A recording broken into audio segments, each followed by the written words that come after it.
தேசிய பாதுகாப்பு ஆலோசனை குழு மாற்றியமைக்கப்பட்டுள்ளது. இது பற்றின மேலும் விவரங்களை செய்தியாளர் ரமேஷ்குமார் வழங்கிட கேட்கலாம்.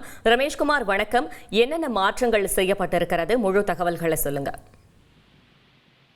பாதுகாப்பு தொடர்பான முக்கிய முடிவுகளை எடுக்கக்கூடிய தேசிய பாதுகாப்பு ஆலோசனை குழுவை மத்திய அரசு முற்றிலுமாக மாற்றி அமைத்திருக்கிறது.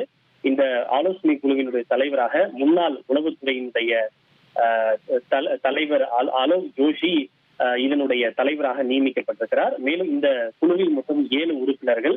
அவர்களில் முன்னாள் மேற்கு விமானப்படையினுடைய ஏர் மார்ஷல் PM சின்ஹா, அதே போல தெற்கு ராணுவ commander lieutenant general AK Singh, ஓய்வு பெற்ற ராணுவ அதிகாரி அட்மைரல் மூர்த்தி கண்ணா, அதே போல ஓய்வு பெற்ற IPS அதிகாரிகள் ராஜீவ் ரஞ்சன் வெருபா மற்றும் மன்மோகன் சிங், ஓய்வு பெற்ற IFS அதிகாரி B வெங்கடேஷ் உள்ளிட்டோர் இந்த தேசிய பாதுகாப்பு ஆலோசனை குழுவினுடைய உறுப்பினர்களாக நியமிக்கப்பட்டுள்ளனர். தற்போது பஹல்காம் பயங்கரவாத தாக்குதலை தொடர்ந்து பல்வேறு பயங்கரவாத எதிர்ப்பு நடவடிக்கைகள் தீவிரமடைந்திருக்கும் நிலையில் இந்த குழு மாற்றி அமைக்கப்பட்டிருப்பது மிக முக்கிய முடிவாக பார்க்கப்படுகின்றது.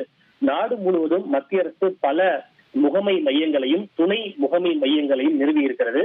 உளவுத்துறை தகவல்களை பகுப்பாய்வு செய்யவும் பரப்பவும் அவற்றை ஃபாலோ செய்து அந்த நெட்வொர்க்குகள் மூலம் உள்ளீடுகளை மாநிலங்களுக்கு சட்ட அமலாக்க முகமைகளுக்கு அவை அனுப்புவது உள்ளிட்ட பல்வேறு பணிகளை இந்த தேசிய பாதுகாப்பு ஆலோசனை முகமைகள் செய்து வருவது குறிப்பிடத்தக்கது. இந்த நகர்வு என்பது மிக முக்கியமானதாக பார்க்கப்படுகிறது. தகவல்களுக்கு நன்றி ரமேஷ்குமார்.